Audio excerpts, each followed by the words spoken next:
This is the talk show that takes a no-holds-barred approach to politics, where truth and integrity are the standard and the Constitution honored. From Renaissance Studios, this is Champion News Talk Radio.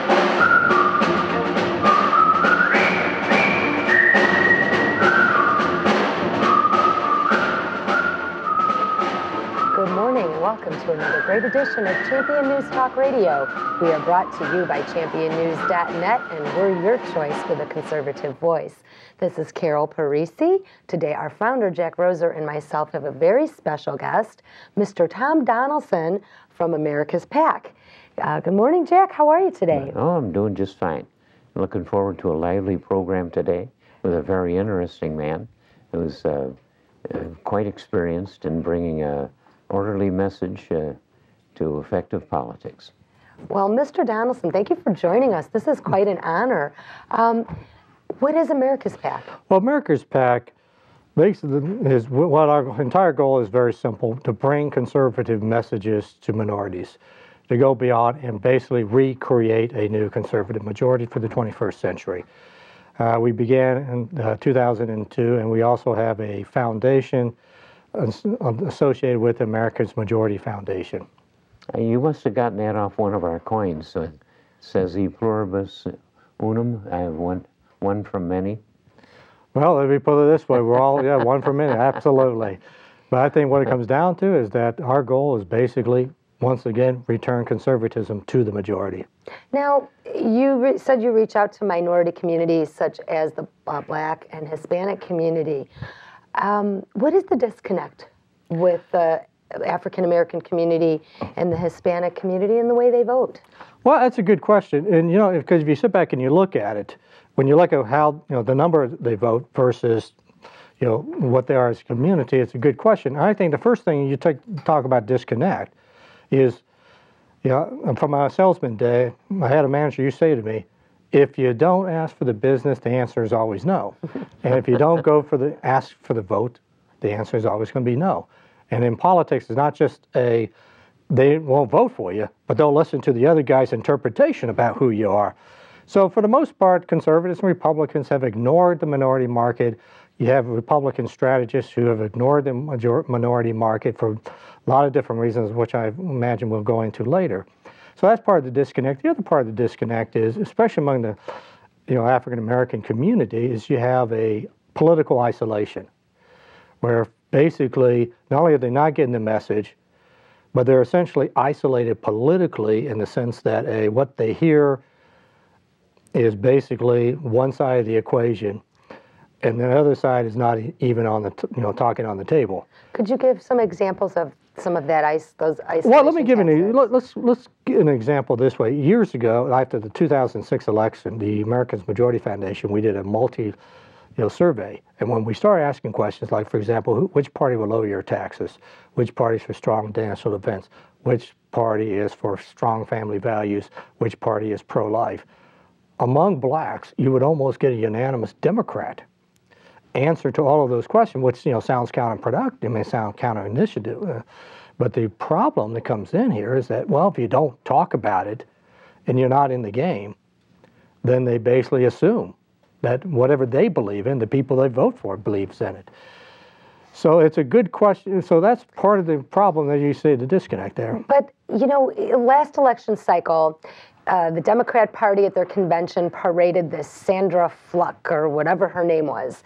And Sandra Fluck was the one that went to Congress and spoke about, birth control for women.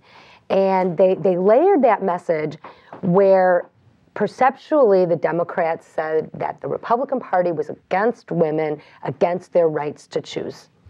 So how could they not be aware, and how do they feel isolationist if the Democrat Party is right out there saying we're for the woman's right to choose, we want birth control paid for, we want abortions paid for? How do they not know that the Democrat Party, that is who they are and that's what they are? Well, that's a good question, and maybe sometimes, perception becomes reality. If in politics, perception is reality. And so And that's part of it, and the other part is that there are other issues that minorities are interested in, and maybe go back, let's say, for example, the women voters. To me, when I look at minorities, there's one thing I find out is, Jack and I, we had this conversation earlier, and what was the old saying? Conventional wisdom is totally wrong. And when you look at, let's take, for example, the women voters. Well, the reality is women voters, the gap between Republican and Democrats is not, it's as much of a gap between white and black and white and Hispanic as opposed to, let's say, single women versus married women, or the same. In other words, we get this impression, who's the average single female, The strategy will tell you Sandra Fluck, the single woman who lives in the suburbs professional. The reality is that the average single female is minority. She's struggling on a month-by-month basis. The family structure that she lives in is falling apart. She may be taking care of that child alone. So to them, it's all about economics. Sure. And that's part of the issue. Survival. I mean, that's a basic need, is to survive. And the other aspect, too, is the Democratic aspect, is that what, a good way to kind of look at it is, for the Democratic Party, it's about, the government becoming mommy and daddy, or the husband. I mean, in some ways, they're, by their own support of the welfare state, the expansion of the welfare state, they're trying to basically hook as many people as possible, and for many women, the government is the daddy, is the wife. Obama is your daddy. Yeah. Yeah. And so, and that's... So how do you, but culturally, that's absorbed internally, but nobody ever says that on our kind of liberal radio programs. They never say, Obama is your daddy. But it's what they imply in everything they do. All of these, here in Chicago, they put up the tenements, and they paid women a sum of money enough to live on, as long as there wasn't a man in the house. Johnson's war on poverty. The liberal Democrats broke up the black families. There once were a lot of black families, and they were religious. Biggest churches in town were big black churches.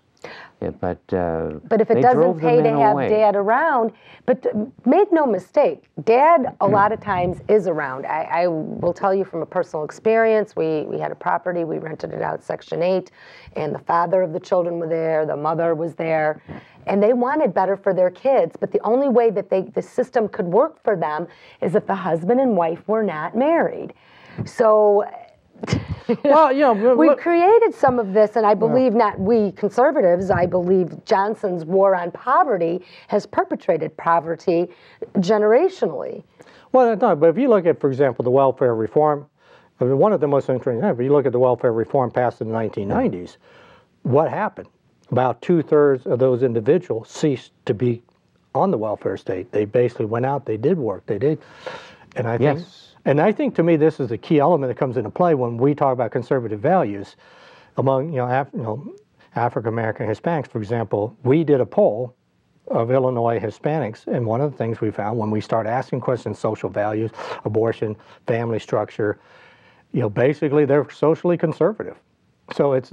Very much so. And not only that, but here's the other aspect, is that many of these individuals, entrepreneurs, sometimes what we don't see, for example, is we see, for example, sometimes in television or as conservatives, we look at the welfare society or the welfare side of the equation. What we don't see is the Hispanic entrepreneur that's starting a little small business on the corner of a street corner, or basically the African American who has his own auto shop in the hood. I mean, those are the things we don't see. And those are the people that we have to reach out, because those are the people who basically are our natural allies in these communities, and we haven't reached out to them. It's the American dream. It's what they came for, and it's the start of an enterprise, and that's it. And yet the Democrats do everything possible to discourage businesses like that. I know in the city of Chicago, if you've got a little business and it's growing, and if you don't vote right, if you don't contribute to the Democrats, then the regulations start hitting you, and you find that you can't break the curb, or there's something wrong with your water supply or your toilet facilities, The regulations they throw at you will knock you right out of business. Bully tactics. Well, I mean, Martin Luther King was a Republican, and I'm going to, end this section with a quote. And he said, "And so even though we face difficulties of today and tomorrow, I still have a dream, and it is a dream deeply rooted in the American dream." And I know, Jack, you're helping Deborah. I wish you'd just plain repeat that. And it's beautifully put, and it's unusual. People don't attribute that kind of a thought to Martin Luther King, and I think it's quite seminal. Well, what I find to be so compelling is that, and we'll continue this conversation, that Barack Obama, he demonized the American dream to be rich and to have more. And Martin Luther King was about the American dream. We are going to come back. We're going to have a great show. Stay with us.